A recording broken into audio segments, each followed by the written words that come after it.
नमस्ते दोस्तों, कैसे हैं आप सब। आशा करते हैं सब कोई अच्छे ही होंगे, स्वस्थ होंगे।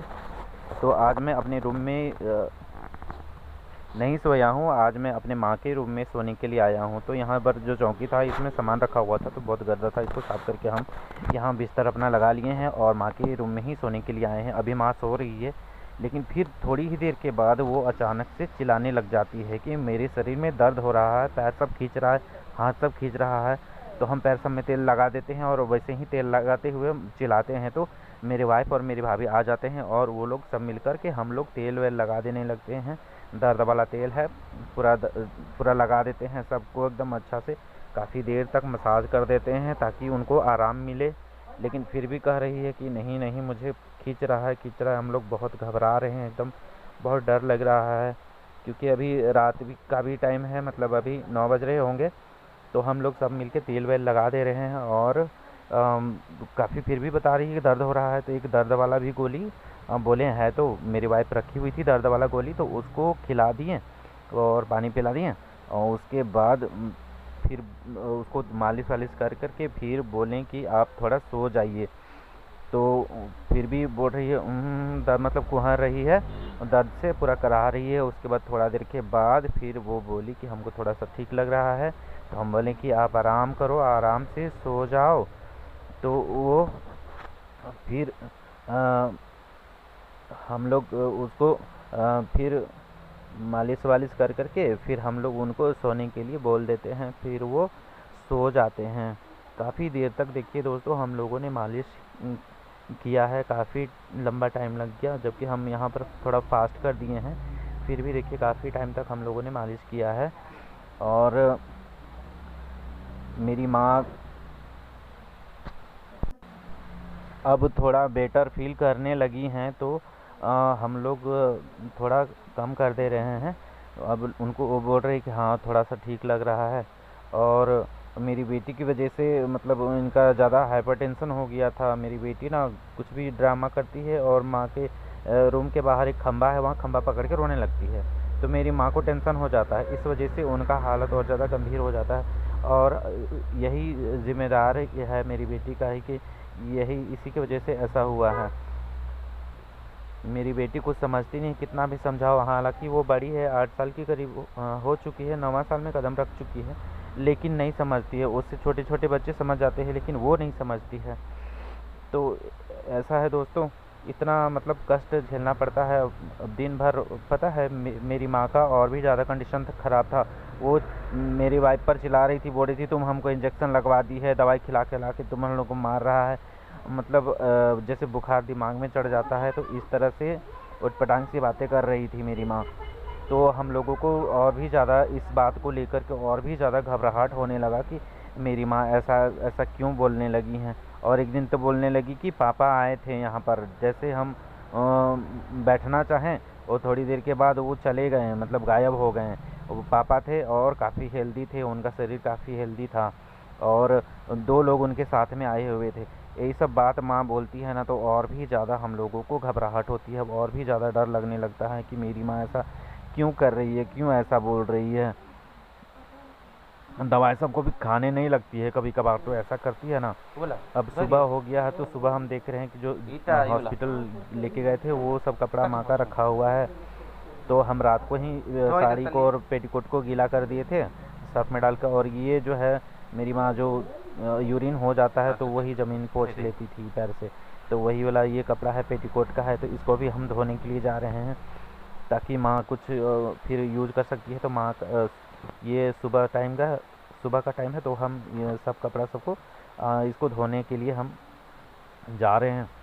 तो होता है कि जैसे इंसान जो आपका घर दौलत ज़मीन सब इंसान उसका यूज़ कर लेता है, सब बूढ़ा बूढ़ी का यूज़ कर लेता है, लेकिन होता है कि कुछ लोग अपने माँ बाप के कपड़ों से घृणा करते हैं, उनके बर्तन से, उनके जूठे बर्तन से भी घृणा करते हैं।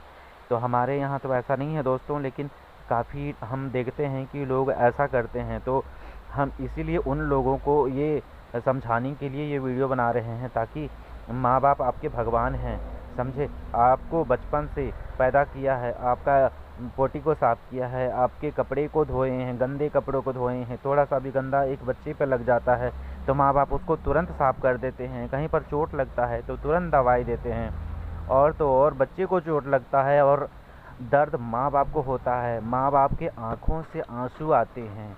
लेकिन इस बात को काफ़ी लोग समझते नहीं हैं, तो मैं उन लोगों को ये चीज़ समझाना चाहता हूँ। देखिए यही है मेरी बेटी बड़ी वाली, जो इस तरह से करती है ड्रामे ना, कि एक दिन तो मैंने कल पूरा आलू को निकाल के, मेरी वाइफ आलू मंगवाई थी 1 किलो, खिड़की से बाहर फेंक दी। साबुन को, कटोरी को, सबको छत में फेंक दी। इतना ज़्यादा मतलब ये करती है ना।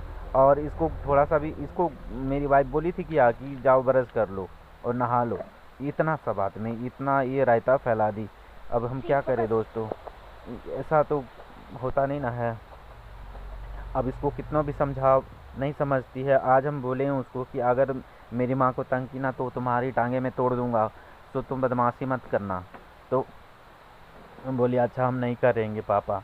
तो हम बोले ठीक है, नहीं करना बिल्कुल भी। तो अभी हम साड़ी को धो लिए हैं दोस्तों, और इसको हम धो करके इसको अच्छी तरह से 4-5 बार अच्छे पानी से हम इसको धो लिए हैं। अब इसको हम दीवार में इसको पसार देंगे ताकि ये खाने के लिए हो जाएगा मेरी माँ का। तो काफ़ी लोगों माँ के लिए फल अभी कुछ भी बोल सकते हैं। ये हम कल ही फल लेकर आए थे तो डिक्की में रखा हुए थे, रात को तो दे नहीं सकते थे, सुबह हम इसको निकाल करके माँ को हम देने के लिए लाए हैं। इसमें है आधा किलो अनार है और आधा किलो सेब है। तो माँ एक एक करके खा लेगी, अपना थोड़ा बहुत करती है। तो छोटी को हम स्कूल भी लेकर के आए घर से और स्कूल में छोड़ दिए, क्योंकि 8 बज चुके थे इस टाइम पे। बाय छोटी, बाय। दोस्तों हम छोटी को स्कूल पहुंचा दिए हैं। हम भी जल्दी जल्दी से नहाए थे और बाल वैसे ही मेरा है, कंघी भी नहीं कर पाए थे। जल्दी से हम छोटी को पहुंचाएं और फिर अपना दुकान आए हैं। दुकान से मैं गाड़ी खड़ा किए हैं। देखिए हम स्कूटी में रखे हुए हैं, अपना चार्जर और माइक वगैरह है यहाँ पे।